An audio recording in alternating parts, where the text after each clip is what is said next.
You're listening to the We Are Libertarians Podcast Network. Find all of our shows at wearelibertarians.com. You're listening to the We Are Libertarians Network. Learn more at wearelibertarians.com.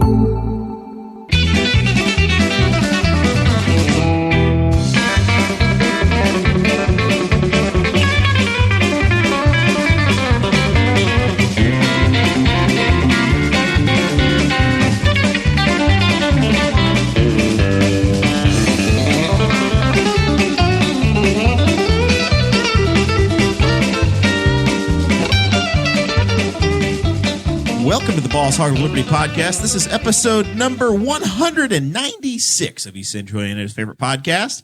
Jeremiah Morrell here, joined by co-host Dakota Davis, and some guy named Zach Burcham is running the board and is going to sit at the big table with us today. Dakota, what do we got? Today's episode features the three of us covering a wide array of topics. We've got so many things to get to, but just a few sentences on each thing, I guess. Bag. We're going to be talking about stuff melting in the roads, Indiana constitutional carry, COVID vaccines, someone shot Lady Gaga's dog walker. The NCAA says fans will be allowed at tournament games. The USPS is getting new trucks, and some guy named Gene Haas. Don't know who that is. I love how you have no idea about the things that really matter, Dakota. He's one of the gazillionaires.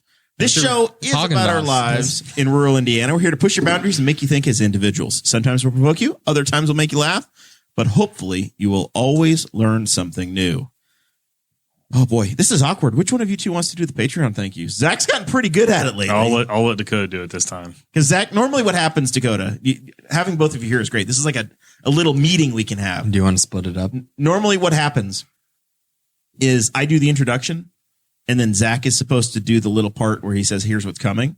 But then he immediately goes into the Patreon. I'm trying to learn to slow down. Yeah, he gets real nervous and goes right into the Patreon thank yous. And then I never get to tell them that we're going to force them to learn something new. And it throws me off for the rest of the show. So however y'all want to work this out. Get better. You'll get better, Zach. I promise. I'm optimistic. I'm trying to learn to slow down. That's right. Patreon.com/Boss Hog of Liberty. That's where you can go to support the show on a monthly level. We encourage donations at $5 or more a month, but you can really join at any level that you want to.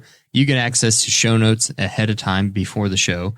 You also get access to a super secret Facebook group, and that's where we post live streams, and that's where we post the show notes. We have different discussions in that group. It's a lot of fun. We also give you bonus content every week. You get a special 20-minute episode that no one else gets.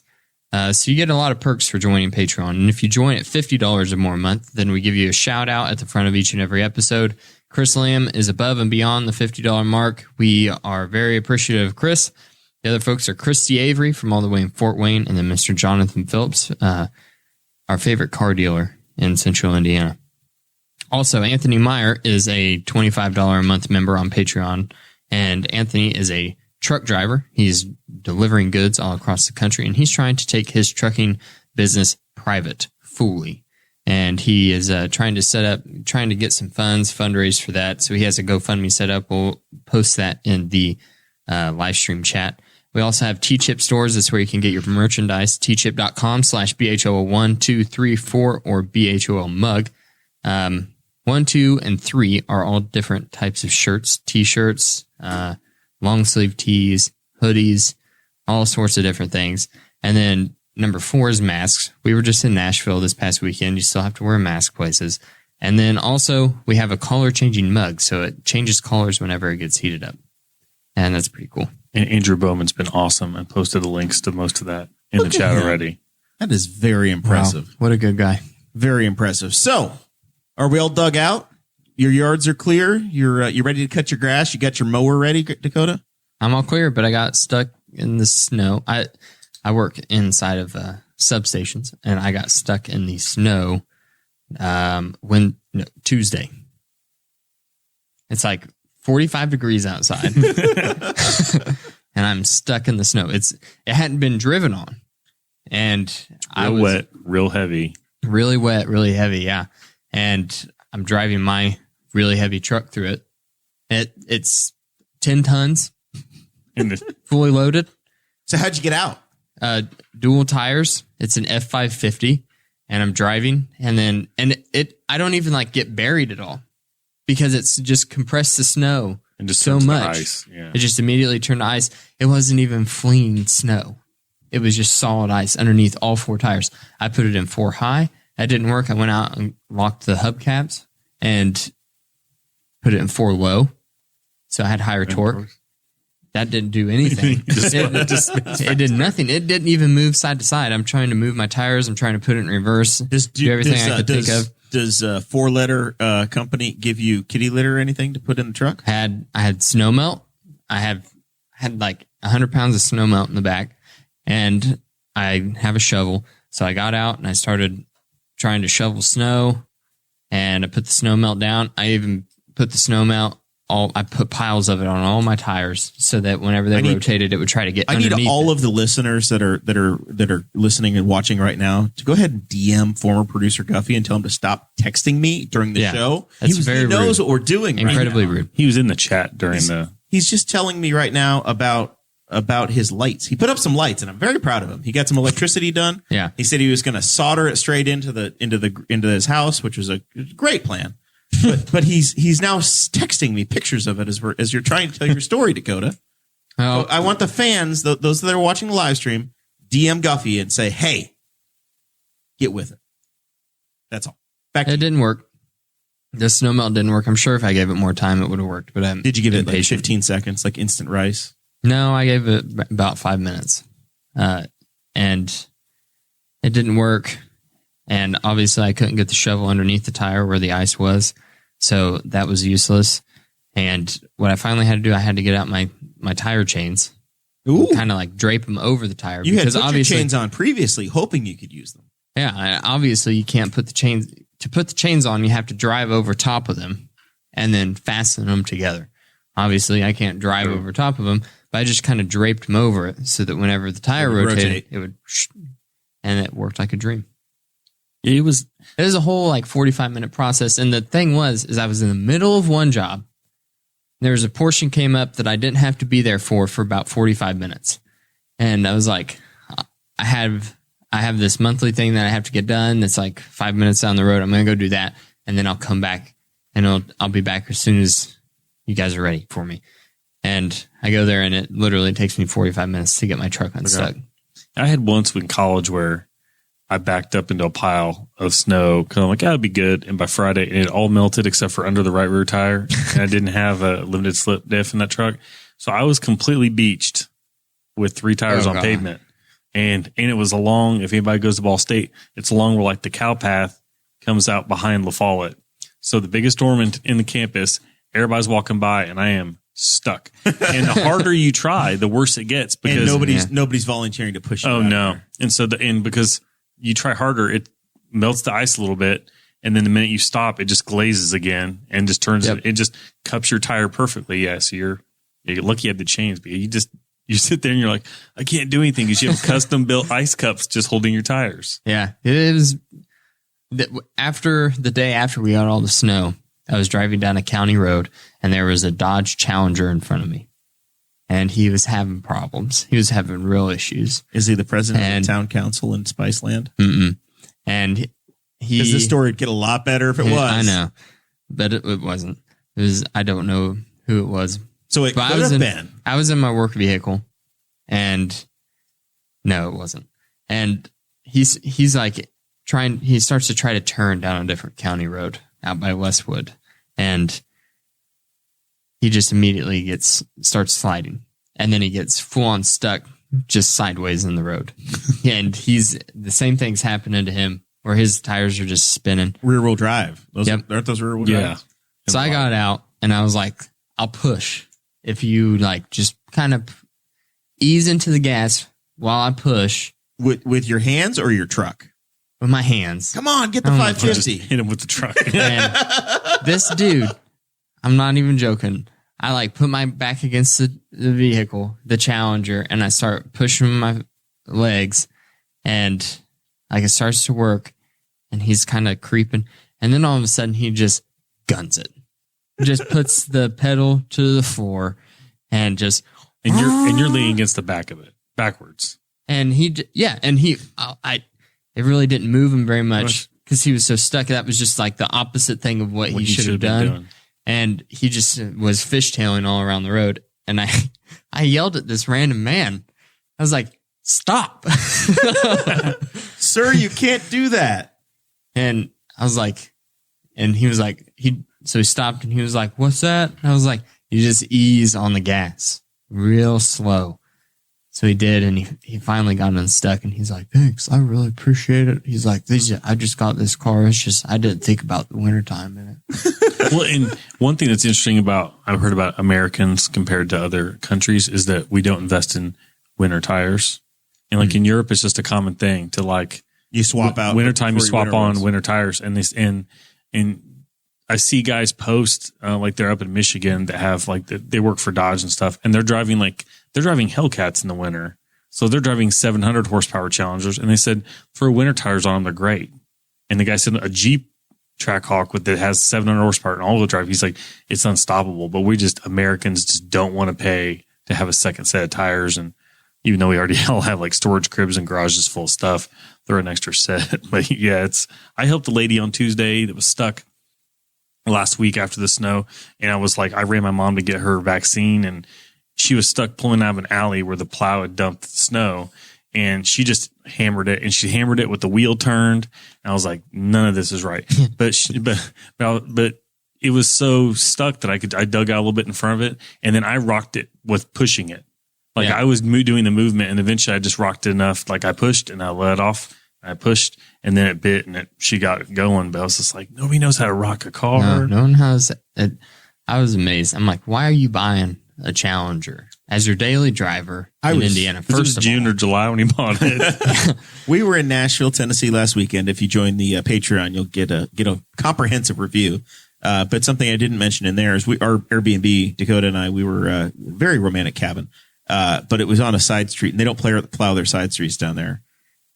I was driving on the sidewalk to get around the mail carrier in Nashville. The grooves and the ice on the road were incredible. Just trying to. Everyone is following the same path. Yeah. So when a car comes along, you had to invent your own way, and it was just pure. It was like wagon wheel ruts in 4 inches of ice. It was pretty crazy. But the sidewalk was clear, so I got traction from two wheels on the sidewalk. I was good to go. Yeah, you gotta do what you gotta do sometimes. But yeah, it's my wife's like was talking to him on the phone at like 11 o'clock Saturday night, and I was like, "Who are you talking to?" She's like, "Oh, it's a friend." She's like, "They're stuck." I'm like, "Where are they stuck?"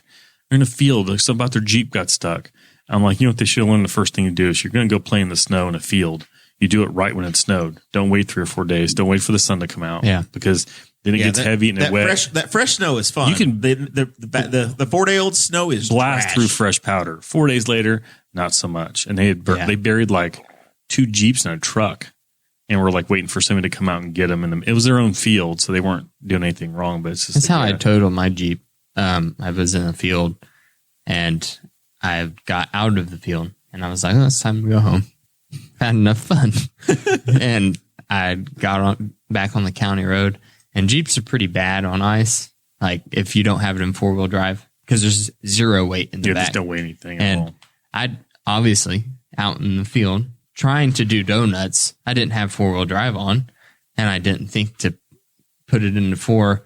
And as I got on the icy road, and I just I literally made it 40 feet and then just immediately started spinning. Like there's nothing that I could even do to control the vehicle. And the only thing that stopped me was a pole. And if you want more, there's the late Kim Kronk, his episode to go to tell us the story. Yep. Oh, shoot. Well, I've discovered that maybe I want to go ahead and get some gutter cables for next year. Some winter gutter cables to try to keep the ice dams down. Everybody had gutters in my neighborhood that were just completely full of ice water. Yeah. Solid, pure frozen blocks of ice. And then the icicles coming off the front of the house were massive. I have the gutter guards, and we didn't have any problems. Really? Yeah. I have the old aluminum ones, so there's only like a 1/2-inch gap. Yeah. For your gutters. Yeah, what happened, though, I think, is for a lot of folks, is our downspout extensions froze because they run out into the snow. they fill with water and it just stacks right up. And then the next thing you know, you just have a gigantic ice cube. I had some icicles hanging off the house, and I go outside, or I go to the kitchen window and face the backyard, and I catch my son with a chunk of ice about yay big. I'm like, what are you doing with that? He's like, I'm going to knock that icicle down. I'm like, you are not throwing this chunk of ice at the house.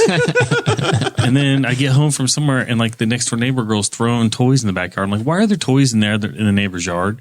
We were throwing them at icicles. So they're trying to knock the icicles off the house and just winging whatever they could get their hands on. Do you follow Barstool Chicago on the Facebook or Instagram?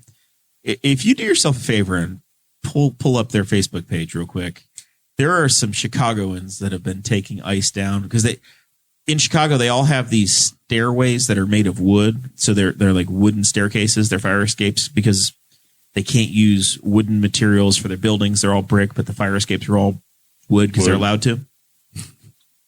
Seems smart. You've seen these, Dakota, these 3 or 4 story buildings with staircases off the side. Well, they've got these massive ice dams coming off, and they've started to melt. So they've done the same thing. They start to throw stuff at them and hit them. One guy had it was probably an 8-foot long ice sculpture, and it came down and took out the guy's entire railing. I'm watching the video right now. Ripped the railing right off the side of the thing. It's like 4 feet wide. Oh my gosh. Yeah. I'll have we'll have Zach put it in the he knocked a Facebook chat. Volkswagen Beetle off the side of his With a broom. Yeah, did not think it through. It's 3 or 4 feet wide, and but the railing was just completely gone, and I don't know from the view I saw, like the balsa wood. And the only thing that would make this worse is if you look down, there's a poor kid or a body at the bottom. He didn't somebody didn't clear the way.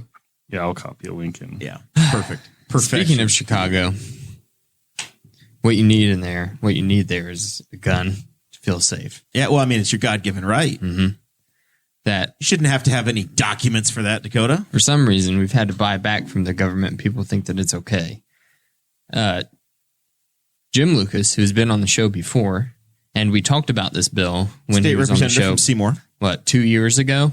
This is something he's carried pretty much his entire time in the General Assembly. Yeah, Jim Lucas is known, depending on who you ask. 2 things. He's known for 2 things. Cannabis and guns. And if you're a Democrat, racism. Oh, I guess that too. Jim Lucas has been offering constitutional carry for the state of Indiana and also marijuana. He usually offers up medical marijuana, but he's also in support of full recreational use as well. All of the above. Yep, but he always offers up those 2 bills, and it's never gotten anywhere.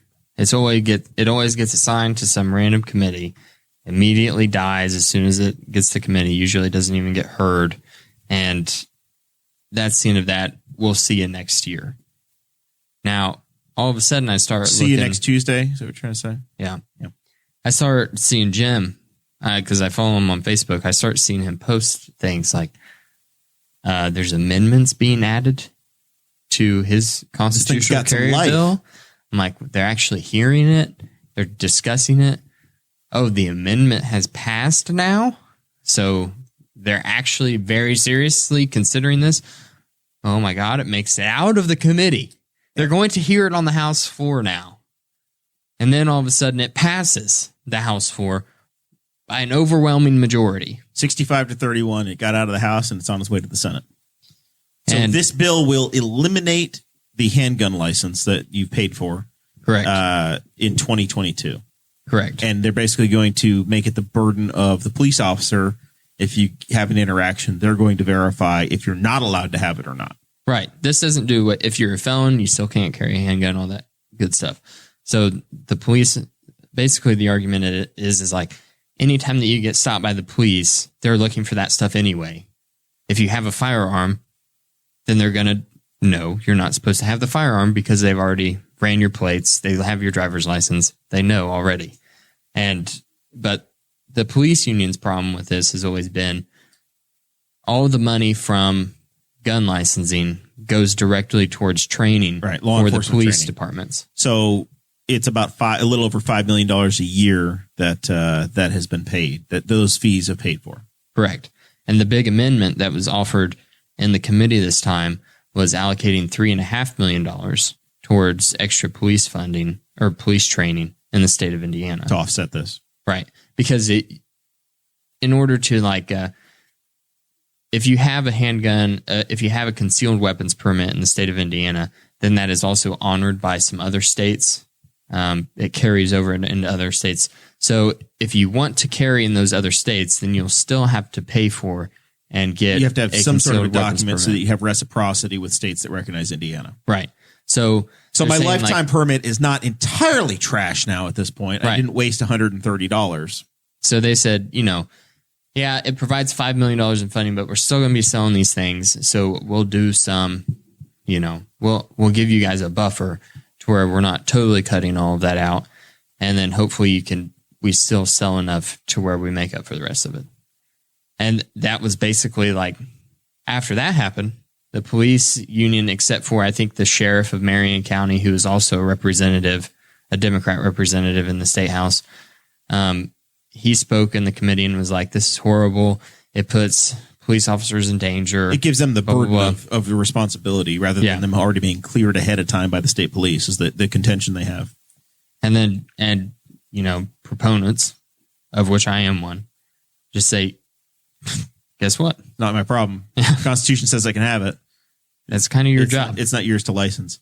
AJ Chandler, or Aaron Chandler, I guess officially on the Facebook, says it won't pass. If they pass it, the politicians won't have it to use as bait to get you to vote for them next time, Dakota. You're being trapped. You're being lulled into thinking it's going to happen. It's going to die in the Senate because they want to be able to tempt you for your vote next time.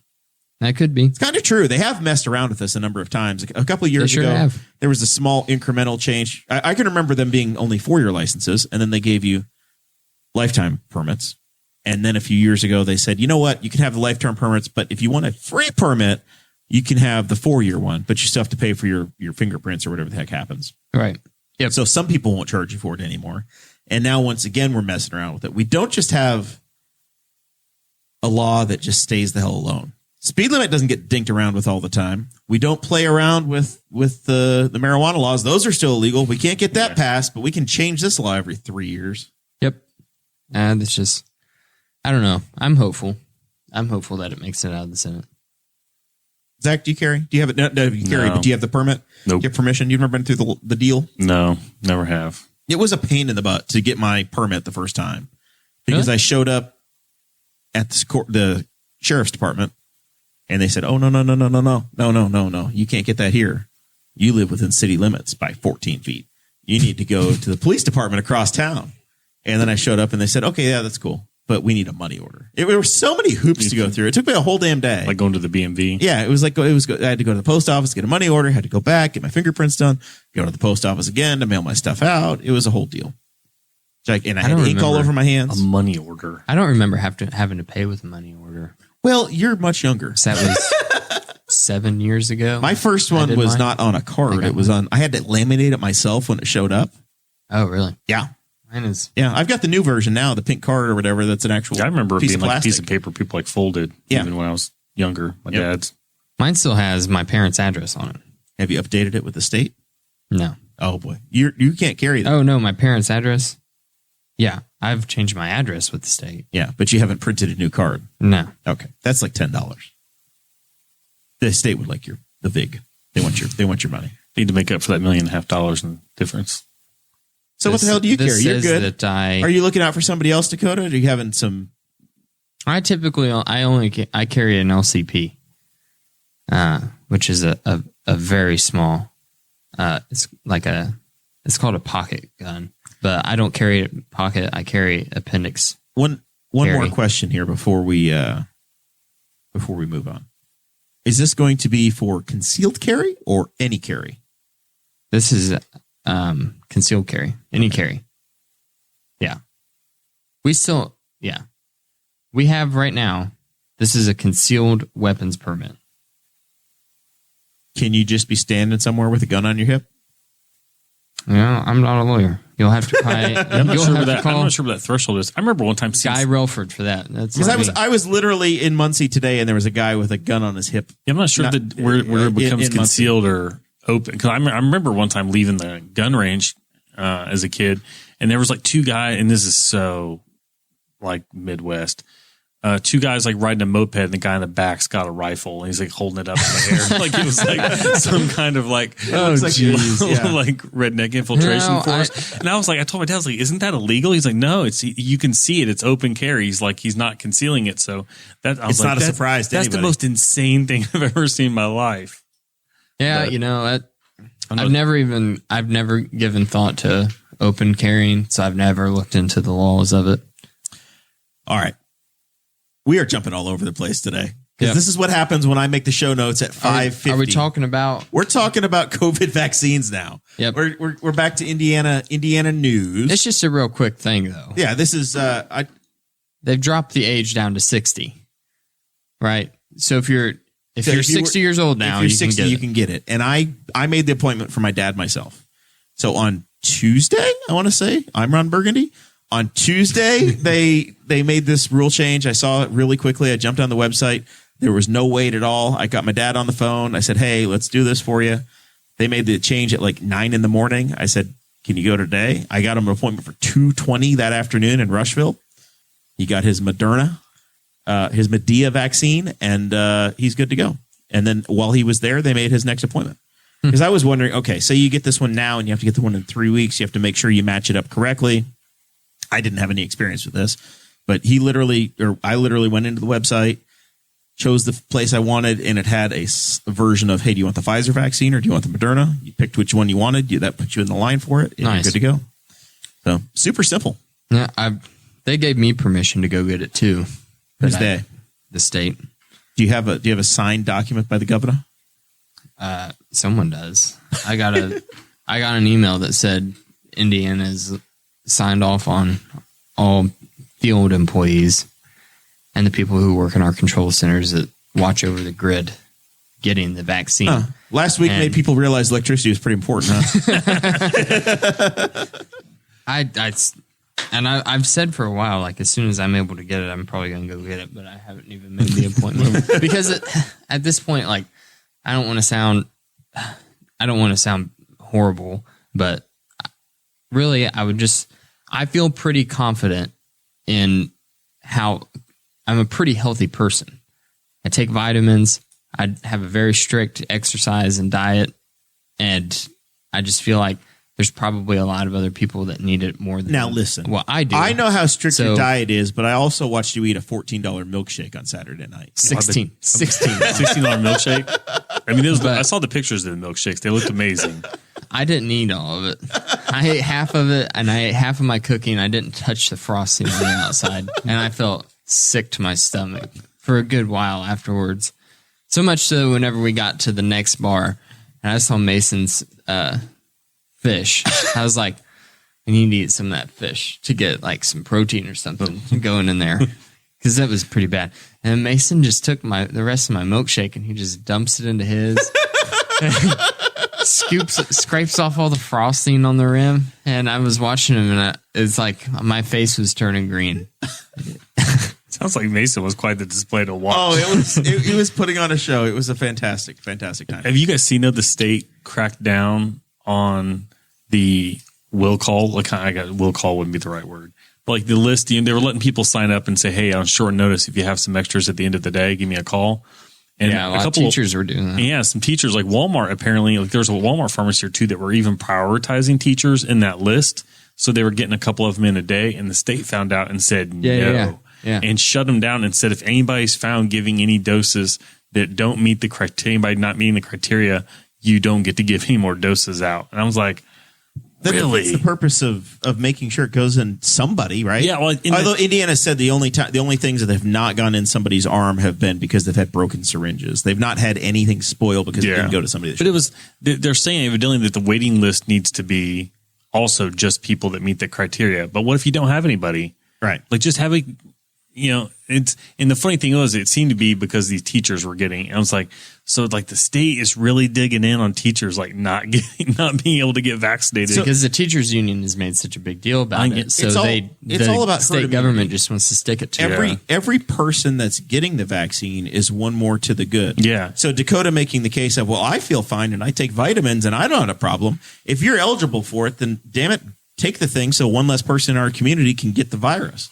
so that you don't give it to Zach. And that's the point of it, is that if you can take that step, then as soon as you're eligible, if you're willing to take it, then do everybody a favor and go get the damn thing. Let's go. I just feel like there's a whole lot of 60 plus people who are probably in way worse health than I am, that they can have mine for now.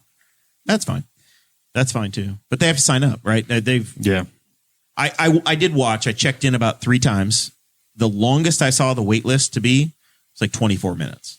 I signed up my dad immediately. I checked back about an hour later, and it was an 8-minute wait for a friend of mine when he was trying to sign up his parents. This was like the magical time of every 30-year-old was the one that was signing their parents up. Either you were sending the link or you were doing it your damn self to make sure, hey, Dad, you're getting yours on this point. My in-laws are getting theirs in March. I don't know why they picked that date, but they're like March, St. Patrick's Day, they're going to get their vaccines. And my mom's still such a young pup. She's not quite old enough to do it yet. Good to be her. But yeah, it was. Speaking of shots. Yes. Someone shot Lady Gaga's dog walker. Lady Gaga. This is the weirdest story I've ever seen in my life. And stole her 2 Frenchies. So, and now she's offering a $500,000 reward for the safe return of her dogs. I wish I lived in LA. It would be Dakota the Bounty Hunter. I would be Dog the Bounty Hunter. Ace Ventura rides again. This is Ace Ventura 3. Yeah. Are the people okay? The dog walker I heard is okay. Got shot 4 times. Did they know that these were her dogs? They had to have known. Were they a mark? There's no way that you just randomly shoot a dog walker. Yeah, had to have been watching them. I wonder if there's like going to be a ransom note or something. TMZ reports that the dog walker had 3 of Gaga's bulldogs out in Hollywood just before 10 o'clock when one gunman, possibly more, came upon them. Didn't know what was said. The dog walker was shot and the gunman took 2 of the 3 dogs named Gustav and Koji. So there's one that's still safe, maybe. It's incredible. I was thinking about that because I've heard about it, and then I head out for a run. I was like, that's insane. And I'm like, you know what?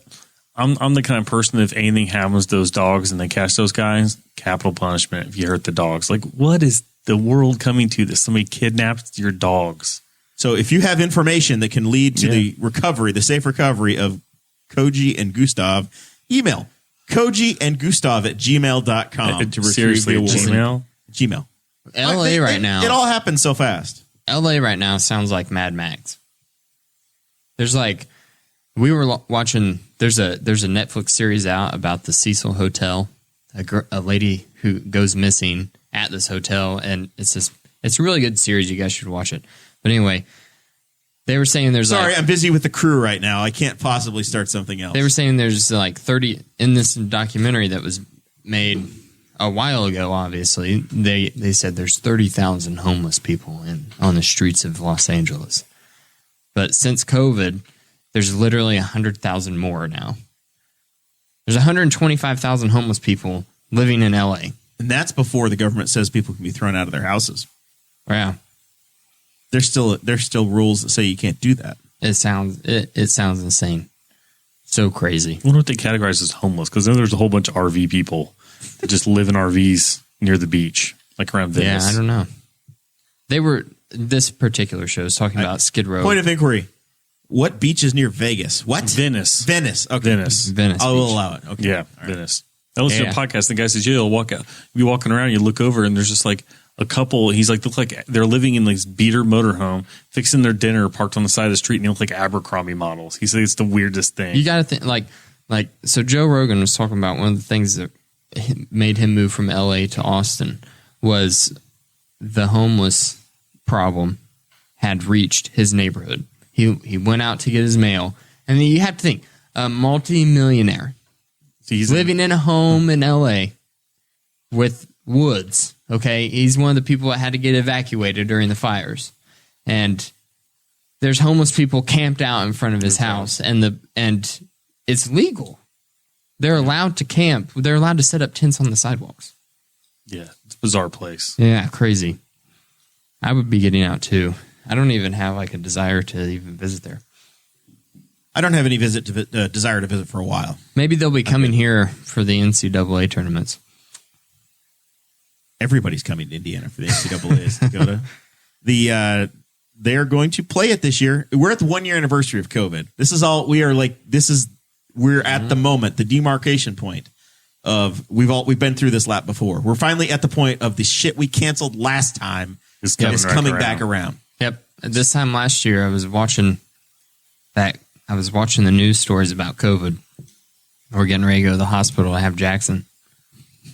And I'm like, man, hope this thing doesn't get worse. Like, there's like 7 cases in Indiana. Little did you know.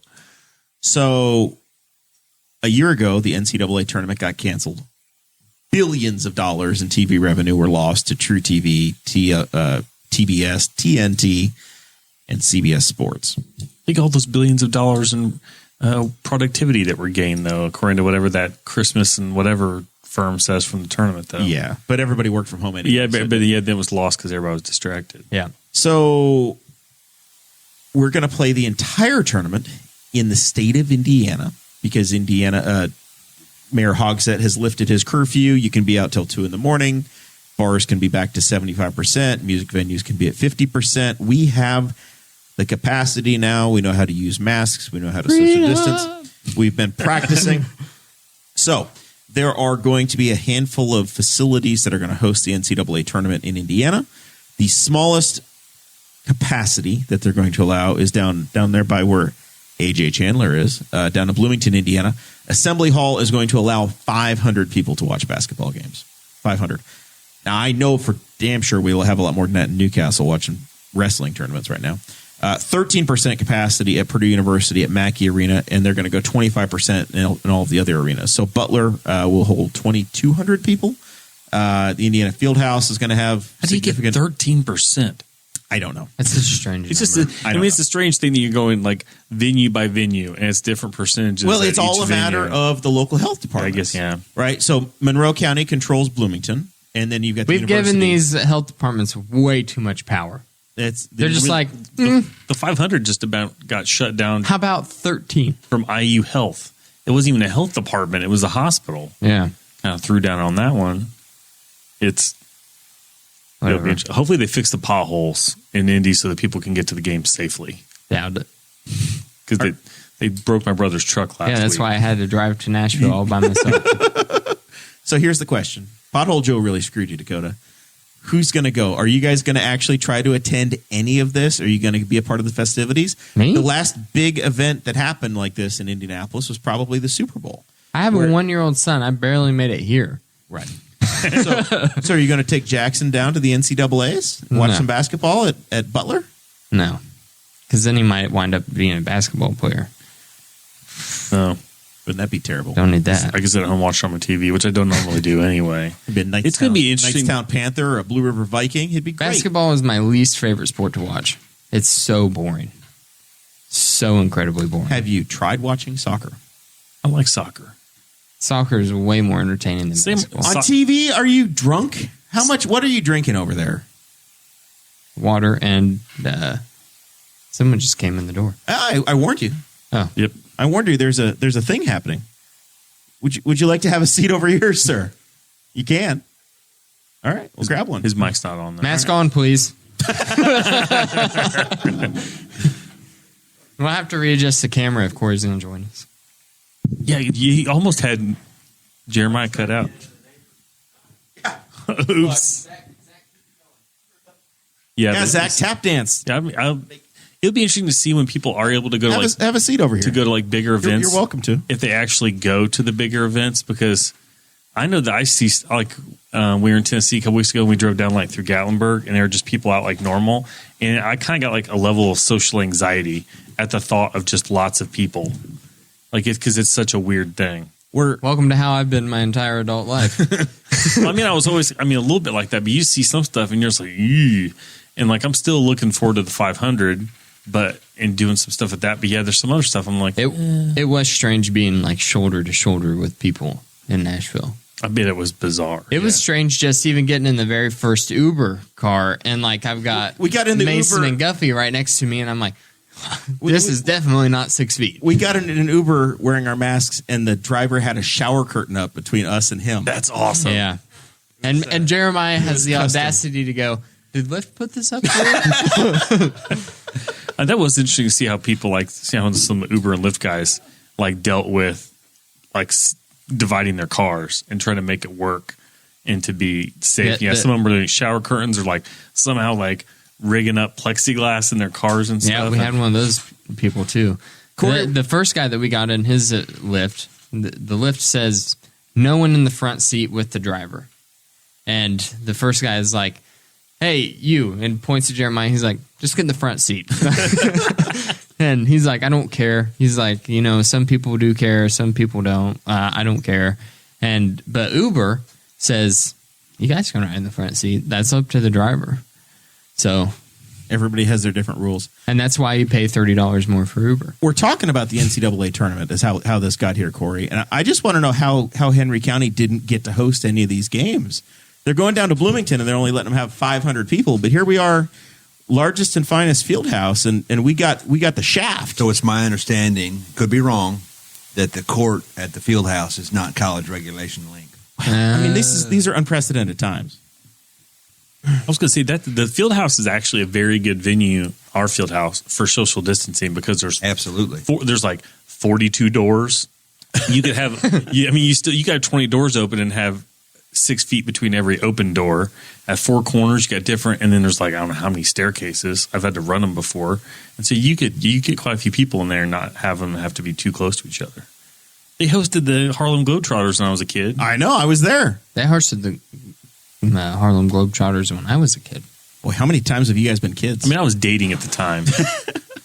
But all right, they were probably different Globetrotters. Dakota is very upset. Dakota, it was probably still the Washington Generals, though. Dakota is very upset.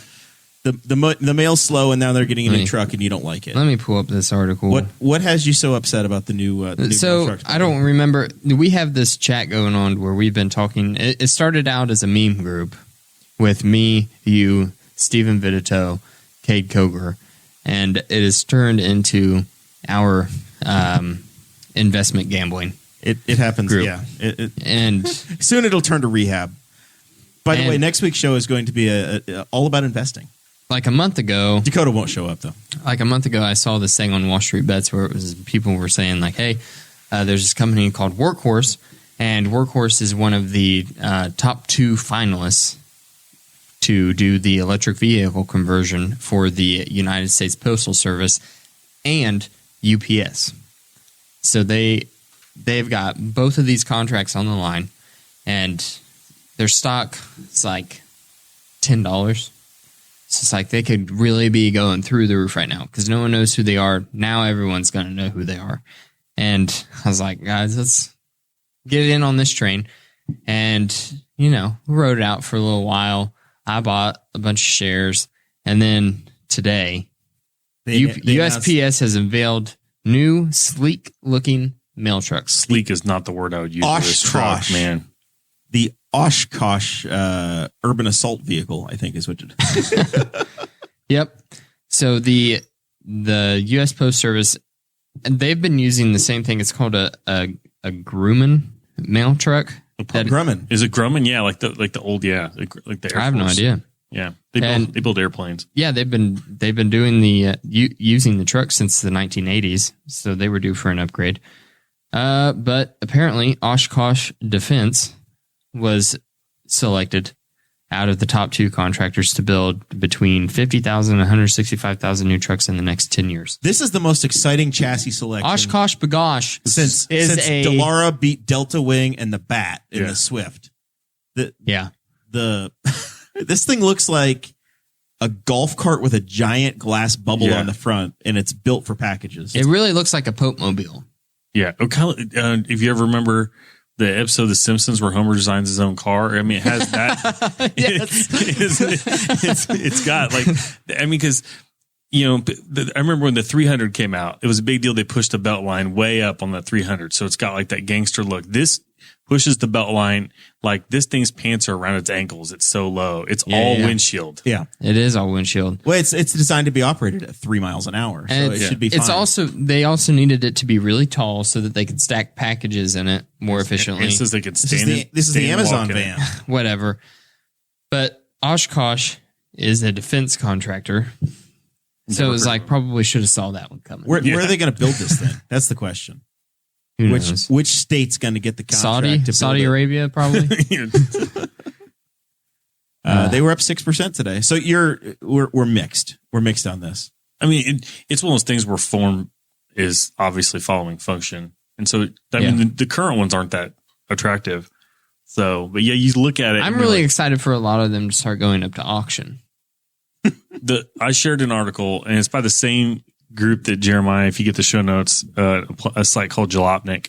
And they said there needs to be a spec racing series of old mail trucks. And I was like, yes, there does. They have rubber bumpers on them and stuff. Like how, I mean, it's the ultimate sleeper vehicle. Oh, and you could do all kinds of, I mean, cause somebody will buy one and there will be a mid-engine V8 one very soon. Well, there's going to definitely be an LS swap. Yeah. The powertrain has just got to be beat to hell in these things anyway. Somebody said that they're very cheap and they're very easy to work on, but somebody's like, don't mistake that for reliability. They're not reliable anymore. But they're kind of fairly easily fixable. Yeah. It was disappointing, but whatever. They still haven't announced the UPS contract, so I didn't sell anything. Yep. My workhorse stock did go down by 11%, but I'd made quite a bit, just the buildup of the anticipation. So I'm still not in the negative yet. It's funny, but I think I'm only up like $1.20. You said like what, 50 to 165,000, and Jeremiah compared to the Delara contract. And I think that 110. Yeah, I know. I did. Yeah, it was. Yeah, something. It was like a super low number of those. So I was like, yeah, it's a little bit bigger deal. But I know it's been like years that they've been working up to this. A couple of years they've been talking about it's time to replace the mail truck. This is the first time that what the mail truck has looked like. I can't remember the previous version. The one that. The one they're using now is what I've grown up with. Yeah. Corey, you're slightly older, but it's the same, right? You can't remember mail trucks. Now, when I was a kid, I lived in such a damn rural area that I think my mail got delivered in a Chevrolet Celebrity. Mine's delivered currently by a Chevy Blazer. Yeah. Well, my mail truck guy actually now has a Sprinter van. So he has I think it's a long wheelbase Sprinter van. So he's got a big, nice van. But occasionally, though, in your neighborhood, they still walk in the summertime. Well, he parks at a certain house and then walks the streets. And so I can see, I'm like, oh, he's not here yet, but he's coming because I'll see the van up the street. So this prompts a movie recommendation. Kevin Costner and The Postman. The Postman? Ford Lincoln Mercury? Yeah. I thought you were going to say The Mechanic. No. That wasn't a great movie, was it? The Mechanic with Christian Bale? I don't know that I've seen The Mechanic. Really? Nope. You've not seen that movie? No. Have you ever seen how much weight Christian Bale lost for that movie? Mm-mm. You should look it up. Christian Bale's one of those guys that there's a progression of his look for various roles.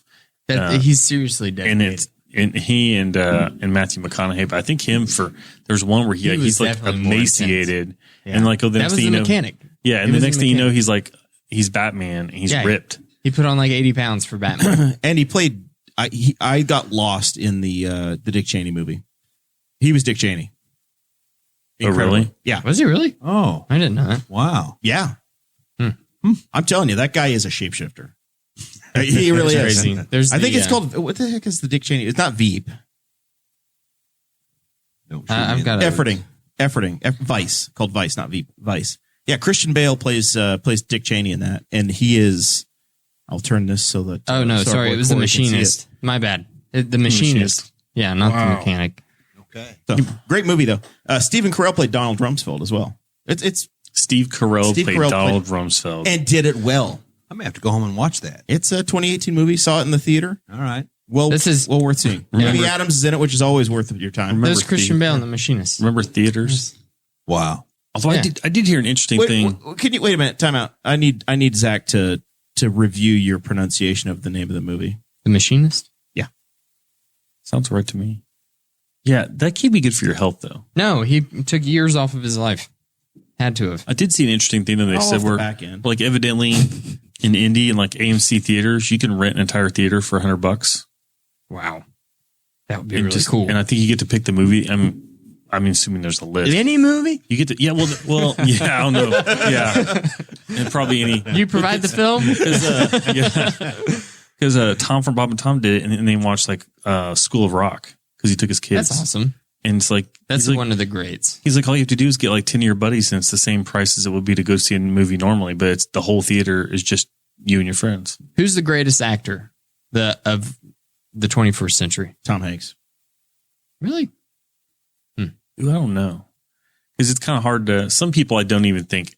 Wait a minute. 20th or 20th? God damn it. The problem 21st. is that some of these guys are in both The centuries. 21st century, I said.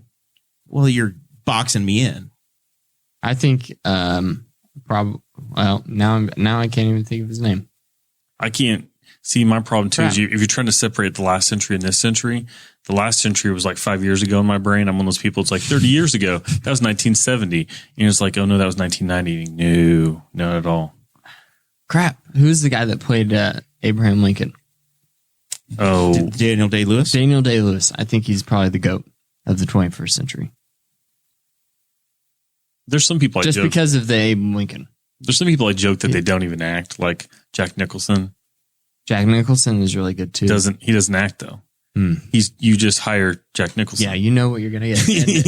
Who's the British guy that's like that? Who was in Peaky Blinders?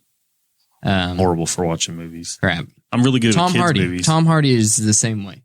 You get some people. You get Tom Hardy. That's who it is. Corey, this is movie talk, and I know you probably This wasn't love on the it, notes. No. What's going on we'll down the just street? cross out Anything the fun? cicadas. Any breaking That's news? just BS. No breaking filler news. anyway. Nothing happened? Nope. Pretty good. Routine council meeting. All right. They spend any of my money? I don't think so. They didn't raise my taxes? They didn't raise your taxes. I'll take that. Yeah. That's a win. Yeah. Did they just Do that cancel again. the last city council meeting because of the weather? I believe so. I never heard what. Yeah, no, I think they just said they would. I was prepared to go. They would I was like, I'll drive down there. I have don't their care. March meeting, basically. On Monday, Zach was running in the snow in the blizzard as I'm driving home from work to beat the storm, and he's running barefoot down. I wasn't in front of Baker barefoot. Farm. I was in It shorts. looked that way. You look Yeah. cold. This week, yesterday, yesterday, Tuesday, I ran. It was glorious. T-shirt and shorts. Oh, yeah. We went from, I went from, almost a blizzard run. That was before the blizzard hit. It was in the lull. And then like a week later, T-shirt and shorts. It's glorious. And this weekend, it'll definitely be T-shirt and shorts. All right. Final two items on the show notes, and we will. There's one. We'll We get crossed here. out the Oh, cicadas. you're getting rid of the cicadas? The cicadas? I just wanted to complain about that. We have to put those We'll do back that in right for now. 2038. I have a rude interruption, though. 'Cause Okay. I'm sure you covered your trip in Nashville, right? Yes, we Yeah. did. So I have an observation. Anything you need. I have an observation. Okay. Dakota texted a lot more. When he was a little lit up. So I just wanted to make that observation. We heard from Dakota. When I was drinking. Yes. That's it.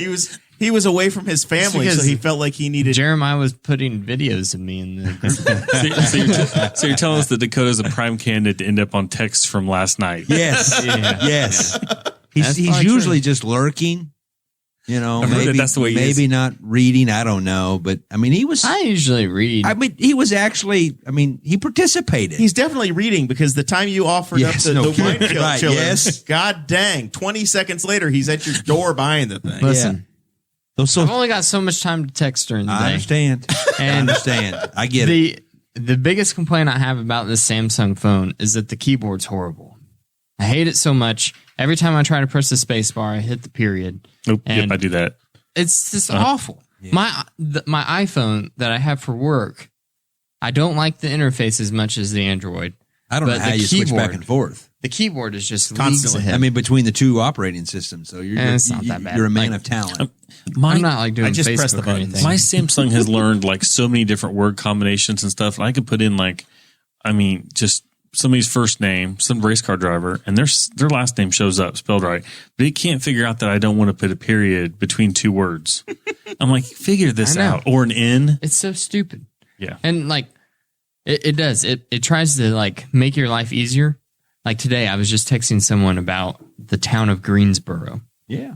And apparently it thought that what I Greensburg. really meant was Greens Fork. Oh, that would really confuse somebody. Yes, it would. That's in a different county. It just just completely close enough to get them, though. Yeah. It's not like it's like, Right. It's in the- Greenstown. It's in the No, Newcastle those are- Metro. Those are both Kinda. You went too legitimately far. Dakota's problem. You went too far. You should have turned about That's good. 30 miles back on 38. All right. I apologize for the interruption. Oh, that's what back to the show notes. That's what we're here for. I wanted to complain Let's talk about Haagen-Dazs. Gene Haas CNCs. Yeah, this is horrible. Bajillionaire. Not horrible, but He's got a guy who raced his Formula One car. We talked about this. We covered it at the time. I'm going to say his name, and then Zach's going to correct me because he's French. Romain Grosjean. Something like that, yeah. Romain Grosjean. We're gonna Americanize the hell out of it. Yeah, Romain Grosjean. Yes, Grosjean. He raced for the American Formula One team. Been there for a few years. But the American team, with a Charlotte presence, Haas branding all over it. The owner is Gene Haas. He's the guy that owns Stewart Haas Racing with Tony Stewart here in America. If you look in most machine shops here in Indiana, Haas is a major machine manufacturer. So the auto industry, Haas is massive. They're not a consumer facing brand, but they're a big deal. This guy has driven for him for years over in Europe, all over the world in Formula One. Had a horrific accident 2 races to go in the season last year. Yeah. Nightmarish. I'll have to look. I'll find the link. Somebody did a really fascinating, they did the video and then they cut into an animation to show exactly what happened. His car basically speared through guardrail. It was like there's a gap like this big. It got in between the guardrail, turned over hard enough that the back half of the car, because the engine's a stressed member, ripped off and just went off in its own space, and then ripped the fuel bladder open, caught fire. He climbs out. They have a halo, so there's a bar that comes up and over by their head. That keeps the guardrail from taking his head off. And he climbed out through the side of that in a fiery inferno as his car was on fire. So he's in the car. I'm playing the video for Corey as it's going, and he is in the car as it lights into flames, full fire suit, and he escapes. So it was really speaks to the safety equipment. A big testament to the halo that is very new in these cars, where he wasn't decapitated by going through the Armco barrier. It saved him. So he's made the recovery. And he was at this time negotiating to come to America to race the IndyCar series. And it's come to light now that Haas was actually he was going to leave the team, but he was going to carry that Haas sponsorship. So he was still going to be a Haas guy. Gene Haas was going to pay for his car. He makes this recovery. He says, I'm coming to America to do it. And Gene says, I'm not going to sponsor you. I think even the sponsorship deal was already probably done before he wrecked, because Gene Haas loses more money in his couch than an IndyCar sponsorship would cost for that. The Formula One team, he's probably spending, like, if he's cheaping it, $150 to $200 million a year. $4 million would have been covered the Indiana or the US budget. And so they're spending more on catering than they are for that team. But yeah, apparently then when he had this accident, he's like, nope, I'm not going to be responsible for something happening to you over there, and says, I'm not going to sponsor you now. So he pulled the plug, and he basically said, it's too dangerous. I can't possibly have you get hurt. But yet the guy didn't end his racing team. He's just like, no, not you. Can't do it. He didn't want his name to be attached if someone got seriously injured.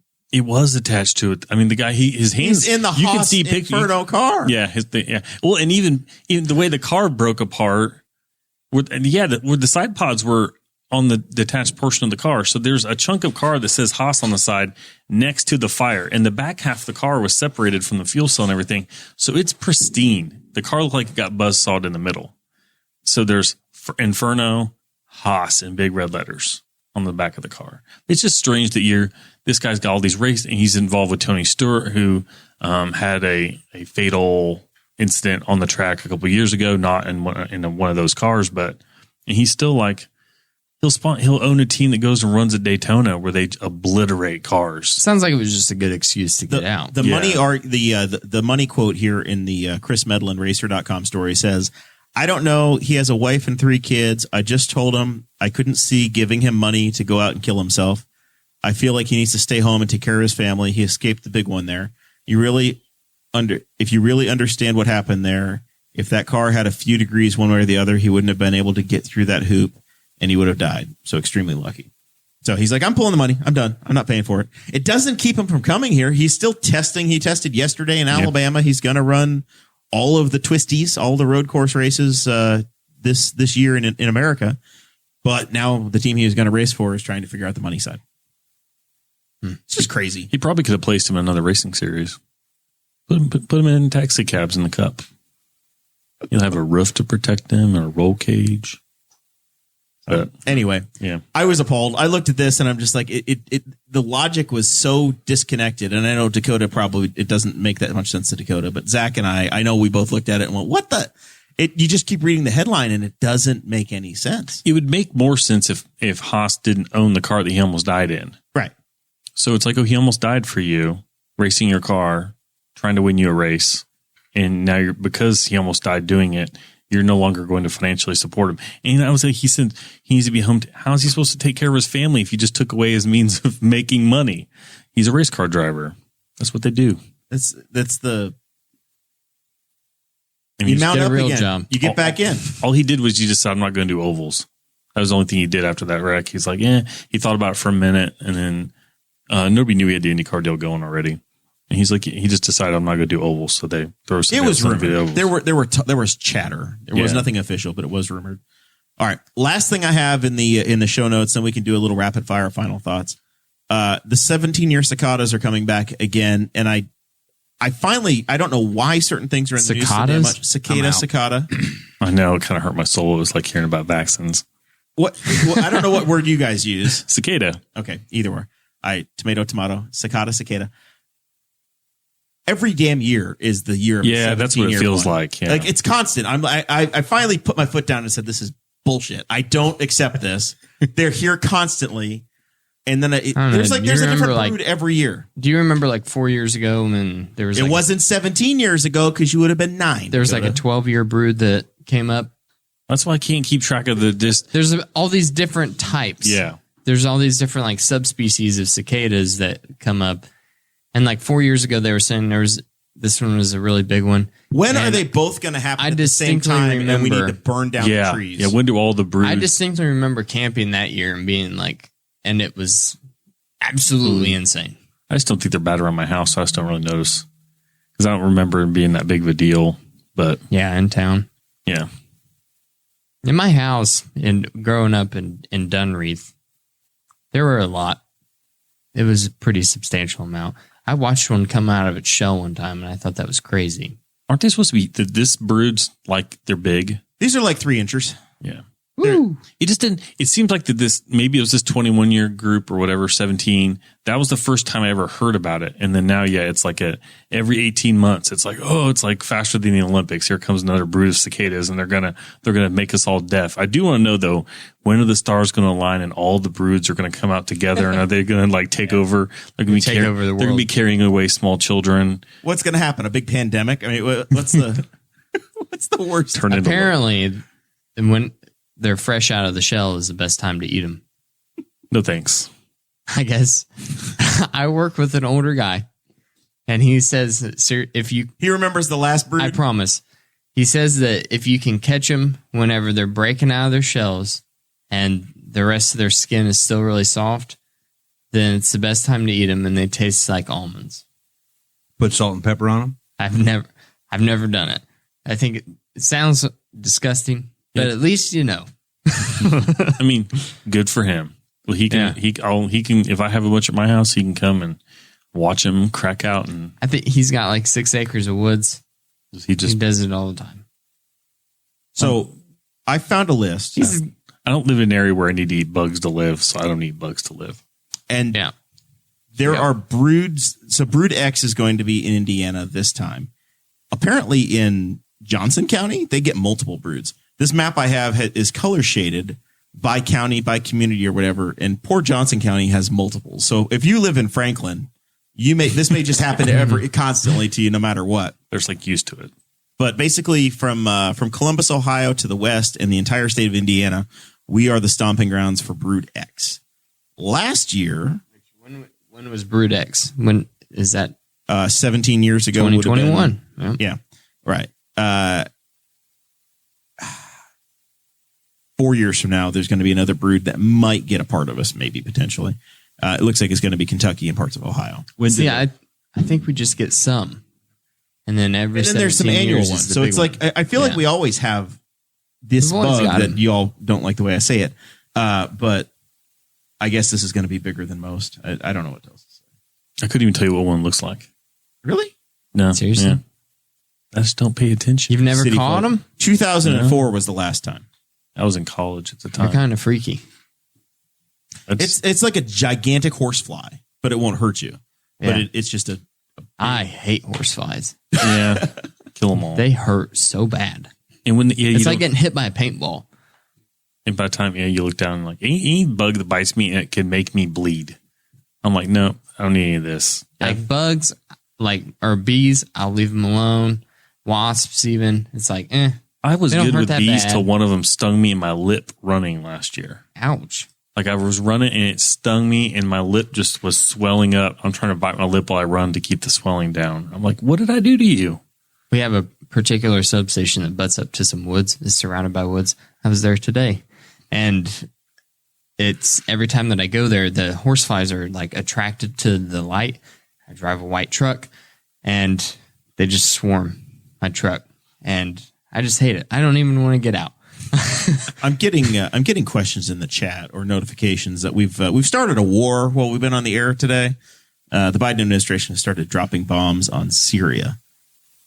We've been threatening war with Syria for like 10 years, so I'm not exactly sure what snapped or what happened. I flipped on CNN a little while ago, but we're reading into the record. Folks are asking what we think. I will note that I still have if you scroll back through my Facebook profile pictures, I'm pretty sure I have the no war with Syria from like 6 years ago.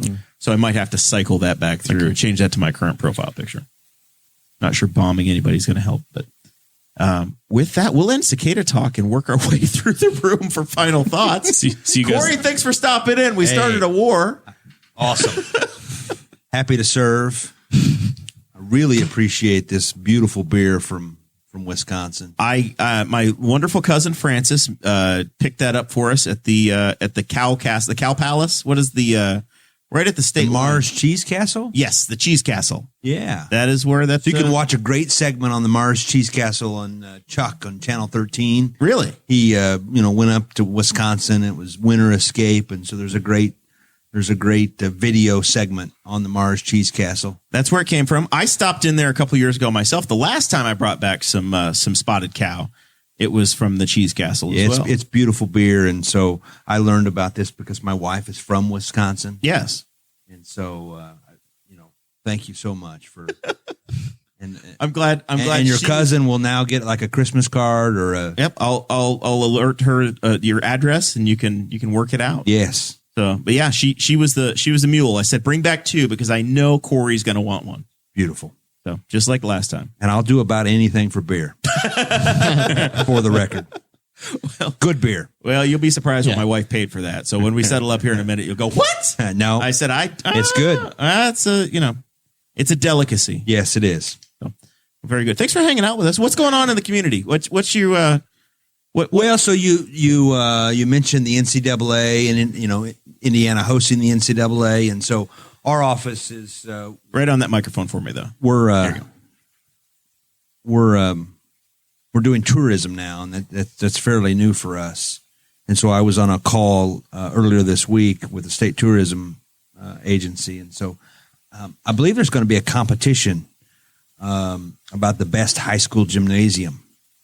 And so the state tourism agency is partnering with the Indiana Basketball Hall of Fame to run this virtual social media competition. And so I think there'll be an opportunity for, the field house fans to vote for the Newcastle field house and maybe the Rushville Lions to vote for their, I don't exactly know all of the gyms that are going to be on the list. Their Lions Den. Yes. That'd be awesome. So it's a big deal from a tourism standpoint for Indiana to host that tournament. Marion has a big one. Seymour has a big one. Yes. There's a lot of historic gyms in Indiana. And I believe that Newcastle just bought some new bleachers. Absolutely. To reestablish their dominance as the world's largest and finest high school gymnasium after there was like some kerfluffle about that. My colleague in Jackson County, Seymour, we've kind of had a friendly back and forth because when the Seymour gym overtook us, I said, that's fine. Our community's raising money. It's fine. No problem. We're going to do a community improvement, work with the school corporation. And that's what happened. We're adding luxury suites next. Absolutely. It will be the finest. There's room. They built down, so there's room to go up. Yeah, I saw that. I was like, oh, cool. It's a beautiful facility and a beautiful story at how they just didn't want to have to paint over the quote on the wall. Yeah, I was gonna say, there was at one point they were doing a remodel. It was before I got to the high school, and the cafeterias were out of commission, and so they were eating in the gym, and they put like a tarp over, I think, that said "World's Largest and Finest Cafeteria" for a little while. Funny. That's pretty good. But yeah, and then the Hall of Fame's doing a bunch of remodeling and renovations, and they're getting a bunch of stuff done while they're shut down for COVID, and so it's the anniversary of the Hoosier Gym structure, so it's. I've never been there. The Hall of Fame? Yeah. I haven't been for a long time. It's cool, and I think it looks like they're putting down, I think they're taking up like an old tile or a rubber floor, and they're putting down an actual basketball floor. We'll take BHOL on the road one day, and we'll go in there. And some of our out-of-town listeners, like Andrew Bowman and Christy Avery and Craig DaCosta. I think Chris May from the Hall of Fame would be an excellent guest on your show. Absolutely. He was on the when I brought Rob Kendall to Henry County, and you helped me out with it. Yes, years ago, maybe 3-4 years ago. Chris was on that podcast, but I've not actually he's not been on Boss Hog yet. So that's an excellent point. I'll do an introduction. That'll be perfect. We're Facebook friends. Yeah, okay. We can get it done. It's just my lack of drive. Really, that's okay. It's a failure on my part. No, or Dakota's. I'll help you out. We have two guests lined up. Yeah, I don't want to brag, but in COVID, we've been slow to do this. The next 2 weeks are planned. That's awesome. Out of control. That's impressive for us. Spring is sprung, and we feel good. Yeah, the Hall of Fame it's really nice, and it was way ahead of its time for interactive stuff when it was built. And I remember before it was built, and I remember if anybody follows or is friends with Mark Brim just posted this rant about the Football Hall of Fame is in Richmond. Yes.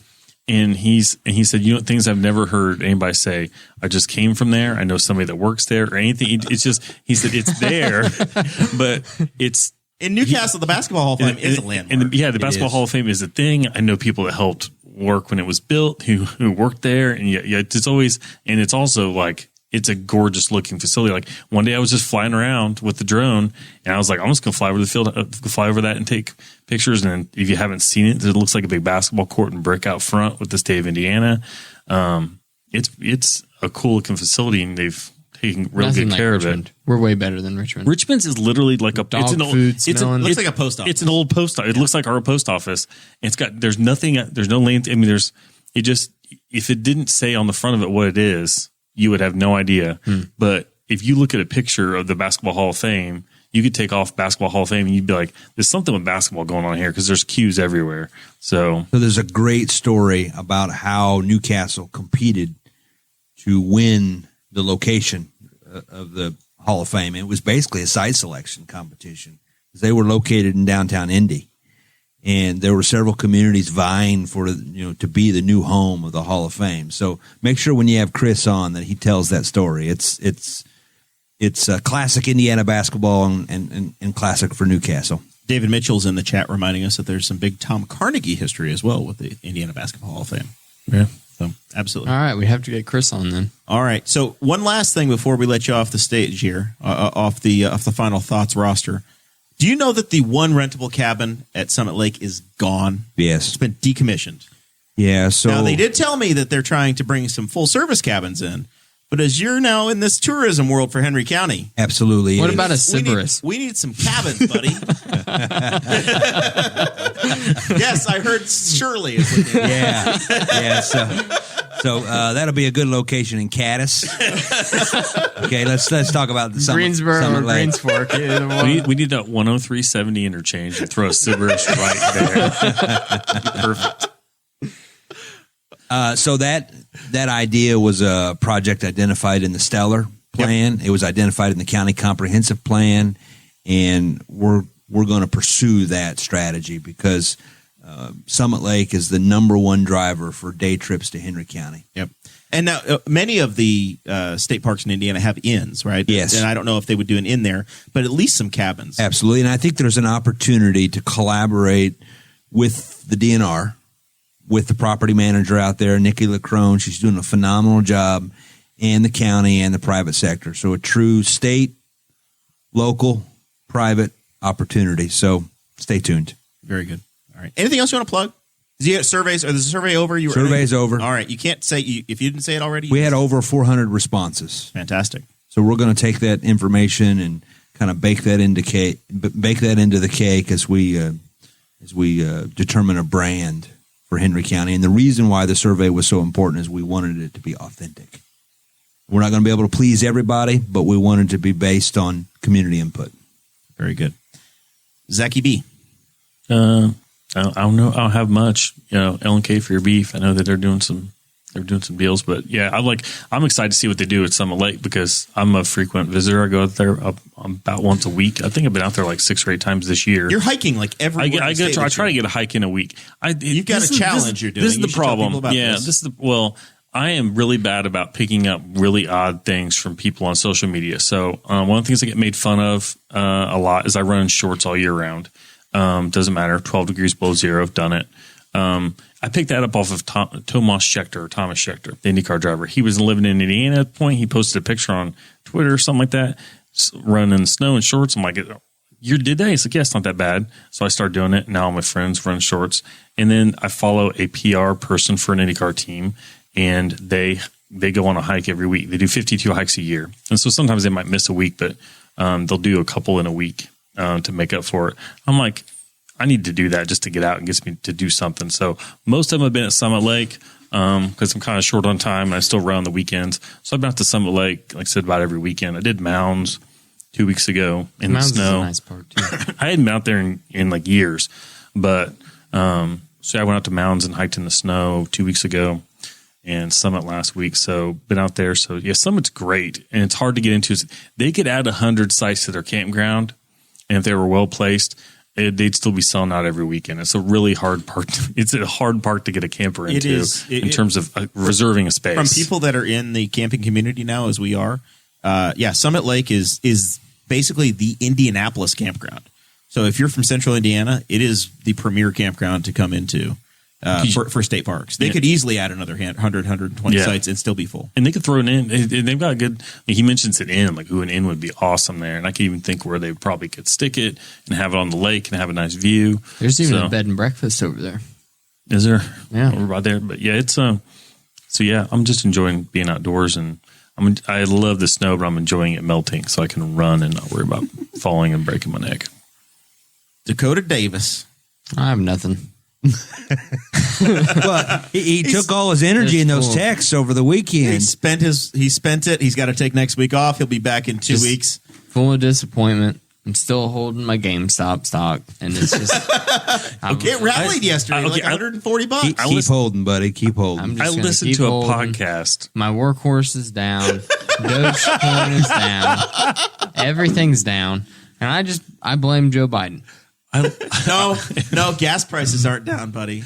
Oh man, I was listening. I sold my oil stock. Speaking of, I sold it. I hear in order to get into GameStop. I hear corn and soybean commodity prices are doing quite well. My Baytex Energy stock has tripled since the fall. I sold Suncor. I listened to a podcast. It was so funny because it was actually from these guys didn't. It's called The Dollop, and it's a historical podcast with a comedic twist. It's kind of like Time Suck, but a different feel.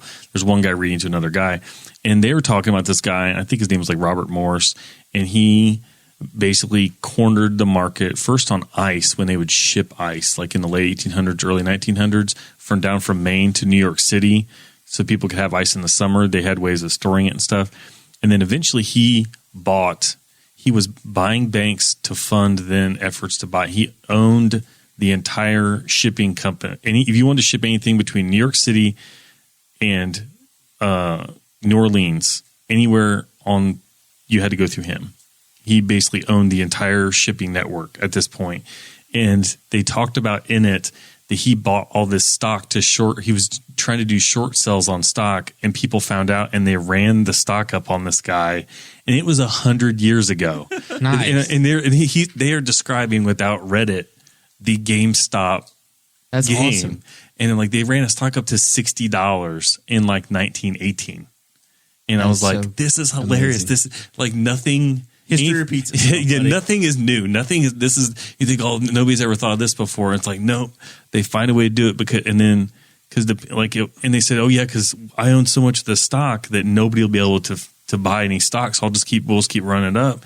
And then all of a sudden this huge block of stock gets dropped, and it's the Standard Oil guys. and he had messed him over in a deal. And so they had quietly acquired all the stock and then just messed him over. I was like, it was 100 years ago. And it was the same game. That's awesome. Yeah. My one final thought is had one. Give him a chance. Yeah, we're boycotting Krispy Kreme donuts. Oh boy, God. Yeah, you got Dakota did a lot of fat kid stuff. He really did. I've been dieting for so long. And we ate dinner, and there's a Krispy Kreme across the street. And we walked by it, and you said, if the light is on, we'll stop. And it wasn't on, so we walked past it. 2.5 hours later, we walked back by it again, and you're like, I'm stopping no matter what. I was like, we're going because I've never gotten a Krispy Kreme. Out of the store. And I love Krispy Kremes. They're my favorite donuts of all time. And I used to go in. What I used to do is whenever I work construction, I would go in, I would get a bag of the mini guys, and I would get a big old thing of chocolate milk, and I would just eat on them all day. And I love those things. And I love all Krispy Kremes. And I was like, I want to get fresh ones really bad. So what do? We see cars in the drive-thru. We saw cars in the drive-thru. We tried walk the door. Up there and we're like, locked. Yeah, we're like, and we thought they must be just drive-thru only. Yeah. And then there's a sign that says you can use the app. pick up from the app. So I downloaded the app, and it says your location closes at 9 p.m. I said, great. We're 5 till 6. So then we're standing out there, and I'm putting my order in. So the world has ended for them. These putting my order in. Pandemic and frozen. It's and 34 the freaking degrees. lady behind the cash register comes up to the door, and she says, I'm close. She said, we're all done. And we're done. Yeah. Your sign says 9. She was sad. I don't do if. I'm not eating Krispy Kremes for the rest of my life. Well, you should just eat Jack's Donuts. They're open right now. First of all, I went like 15 years of my life. I refused to eat any donuts at all. No donuts. Didn't eat any. Now, avid Jack supporter. Lee hustles. Lee does a great job. Lee represents Newcastle well.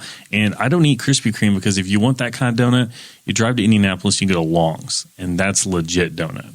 I've never been to Long's. Oh, those are good. And those are like a Krispy Kreme, like melt in your mouth, small, like glazed donut. They're not like Jack's. Like you eat Jack's donut, you're good till the next meal. Jack's is a substantial meal. Yeah, it's a meal replacement donut. Yeah, as long as you can knock a couple of those out.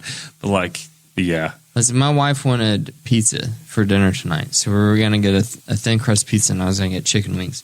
But because of that, it's like a 1,500 calorie meal. So I was like, I can have a salmon fillet, and that's it until dinner time. And I was like, okay. And I ate the salmon at like 10:30 because I was hungry. and then you chew your arm off the rest of the day. And then it was like 1:30, and I had to stop and get fuel. And I was at Speedway. I was like, damn, some Krispy Kremes. That sounds so good. I was like, no. Thank God you're that protesting. woman. She told me no, and now I'm never going back. Really quickly on my side, I will be dialing and doing a telethon on Sunday over at the Smith Building. The Henry County Expo Center is doing a telethon. I am on Aaron Dickens' team. I was recruited. I guess I'll also be representing Henry County 4-H junior leaders and Henry County 4-H. So if your phone rings and I call, if you don't want to give money, you probably shouldn't take my call. But if you want to chat me up and slide me a couple, we're doing this big competition. It's for an important project. And people go out there, the walls are up. Yeah. Oh, the Expo Center. I mean, I'll be honest. I was one of those people too that was like, maybe they shouldn't have broke ground so early because it was just a mud hole for like a year. And now all of a sudden, Mike Morrell's mentioned, landlord Mike said, "Hey, the footers are going in," and he is landlord Mike. And next thing you know, I see a picture and like walls are up, roofs on it, not final roof, but they are well underway in construction, and they've got a long way to go. There's an entire second building that's going to be built as well. So there's a lot of money to be raised, but there's massive progress being made. Yeah. And I know that's where my 4-H meeting is going to take place. I know that's where the 4-H fair is going to happen. It's going to be a great conference center. There's so many opportunities there for dinners, banquets. The big building is going to be any kind of trade show. It's going to serve the community very well. So I'm excited about it. We're right there. I'm doing an interview tomorrow for the radio, pre-recorded, and they're going to play that interview during the telethon. And so there's a definite connection to tourism and Memorial Park, and so it's a nice project. Yep, it's going to be big. A lot of opportunities, Corey. Yes, we're coming out of a painful year, but there's a lot heading to the good side. So I'm excited. With that, we'll thank you guys for hanging out with us tonight. We'll be back. We'll be back next week. At least some of us will be. Dakota's going to take a break, but we'll be back next week, and we'll talk to you then. Thank you for listening to the Boss Hog of Liberty, which is part of the We Are Libertarians Network. I am Chris Spangle, and I am the founder of this network, and I invite you to listen to all of our shows, which you can find at wearelibertarians.com or by searching for these in your podcatcher. The flagship show is the We Are Libertarians podcast, where we apply libertarian principles to current events. The Brian Nichols Show is a conversation amongst Republicans, Democrats, Libertarians, Independents, as they talk about what is happening in the news. And we have many other podcasts like The Chris Spangle Show, Upward, The Cost, Raw Audio Politics, Miranda's World, and Tad Talk, which is quite a ride. So check all of these out. Go to wearelibertarians.com and you can check out all of our great podcasts. Thanks for listening. Thank you for listening to the We Are Libertarians Network. Get our other shows at wearelibertarians.com.